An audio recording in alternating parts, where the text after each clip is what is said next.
Hello बच्चों, तो देखिए अपना क्वेश्चन है कि अपने को यहाँ पे एक व्यक्ति दिया गया है जिसकी जो हाइट है वो अपने पास क्या है 6 फीट है। और इसे अपना पूरा प्रतिबिंब देखने के लिए कितने ऊंचे समतल दर्पण की आवश्यकता होगी, ये अपने को पूछा है। ठीक है, तो इसके लिए देखिए अपने को 4 विकल्प ए बी सी डी अपने को दिए गए हैं। इनमें से देखना है कि कितना होएगा। तो देखिए इसके लिए पहले अपने मुख्य अवधारणा देख लेते हैं। तो यहाँ पे देखिए जो मुख्य अवधारणा अपने पास होएगी वो क्या हो जाएगी, मुख्य अवधारणा की यदि अपने बात करें, ठीक है, तो मुख्य अवधारणा अपने पास क्या हो जाएगी कि समतल दर्पण जो होता है वो अपने से यानी आधी ऊंचाई का जो समतल दर्पण है वो क्या है अपने से दुगनी ऊंचाई तक क्या है व्यक्ति का प्रतिबिंब बना सकता है। यानी अपने देखिए मुख्य अवधारणा के रूप में लिखें तो अपने क्या लिखेंगे कि जो समतल दर्पण है, समतल दर्पण अपने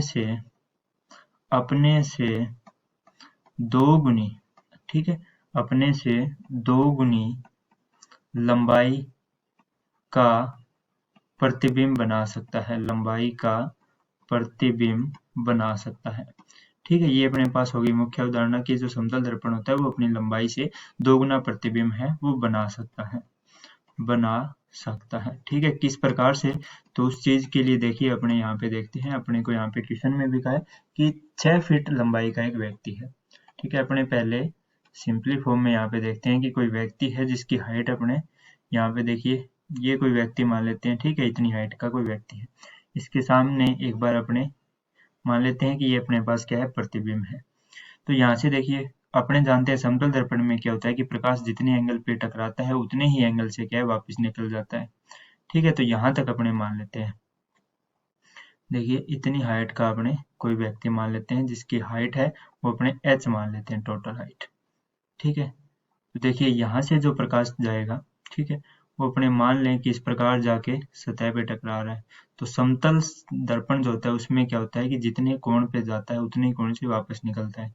देखिए यहाँ से जाएगा तो ये इस प्रकार से यहाँ पे टकराएगा, क्योंकि जितने एंगल पे आपतन होता है उतने ही कोण पे क्या परावर्तन होता है। ठीक है, और इस प्रकार अपने देखें कि ये देखिए जितना होएगा वहां से निकल जाएगा। और यहाँ पे देखिए यदि ये सतह के समतल इस प्रकार से टकराए तो ये क्या है उतने ही कोण पे निकलेगा। तो यहाँ से देखिए इस प्रकार से निकलता हुआ प्रतीत होएगा। ठीक है, और ये जो h ऊंचाई है इसका प्रतिबिंब है वो इसने यहाँ पे बना दिया।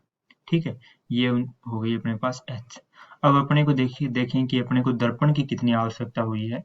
तो यहाँ पे देखिए अपने पास दर्पण की यदि अपने बात करें तो देखिए यदि अपने पास इतना दर्पण है ये, ठीक है, यहाँ से यहाँ तक है तो भी इसका क्या है पूरा प्रतिबिंब है वो बन सकता है। बाकी का जो अपने दर्पण है उसको अपने हटा देते हैं। ठीक है, मान लेते हैं कि यहाँ से अपने दर्पण हटा दिया।